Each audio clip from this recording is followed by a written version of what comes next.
সুপ্রিয় দর্শক মণ্ডলী, আমার চ্যানেলে তোমাদের প্রত্যেককে জানাই স্বাগতম।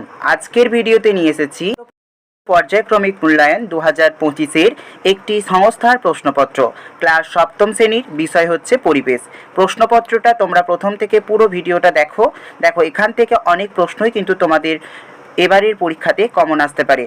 তো কী ধরনের প্রশ্ন এই প্রশ্নে তুলে ধরা হয়েছে সেগুলো অবশ্যই দেখতে থাকো।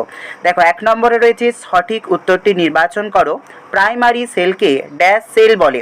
সজীব, ব্যাটারি, ডিপোপোজেল নাকি সেকেন্ডারি? ক্ষয়ে রয়েছে আয়রনের অভাবজনিত রোগ, অ্যানিমিয়া, ম্যারাসমাস, গয়টার, অন্ধত্ব।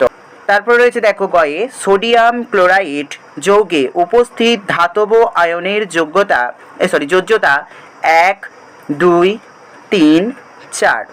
ঘয়ে রয়েছে গর্ভাশয়টাকে ফাটিয়ে ছোট্ট দানার মতন অংশ দেখা যায়, তাকে বলে গর্ভকেশর, গর্ভমুণ্ড, ডিম্বক নাকি গর্ভদণ্ড? ইংয় রয়েছে দেখো কাণ্ডের যেখানে থেকে শাখাগুলো বেরিয়েছে তাকে বলে বিটপ, পর্ব, পর্বমধ্য নাকি কক্ষ? তারপর রয়েছে কুপরিবাহী ধাতুর একটি উদাহরণ হলো জল, লোহার পেরেক, চাবি, প্লাস্টিক।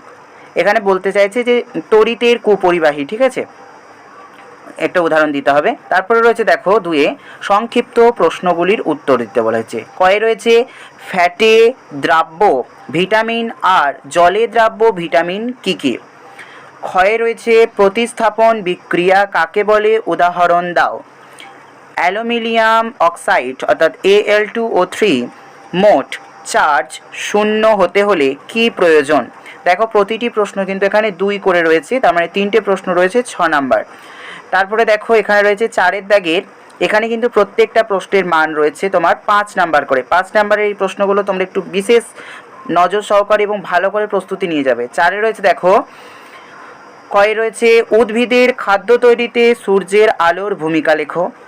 ক্ষয়ে রয়েছে বর্তনী বা সার্কিট অঞ্চল ও চিহ্নিত করো। তারপরে রয়েছে মানে এখানে একটা ছবির মাধ্যমে তোমাদের দেখাতে হবে বর্তনী বা সার্কিট যে অঞ্চলগুলো রয়েছে সেগুলো। তারপরে গয়ে রয়েছে পরিবেশ বান্ধব হতে গেলে কি বিষয়ে সতর্ক হতে হবে? ঘয়ে রয়েছে সৌরকোষে কিভাবে সৌরশক্তি তৈরি হয় তার প্রক্রিয়া বর্ণনা করো।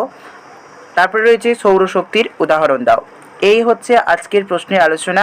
যদিও প্রশ্নটা অনেকটা ছোট, এই প্রত্যেকটা প্রশ্ন তোমরা যদি ভালো করে করো তাহলে আশা রাখছি এখান থেকে অনেক প্রশ্নই কিন্তু তোমরা পরীক্ষায় কমন পাবে। ধন্যবাদ।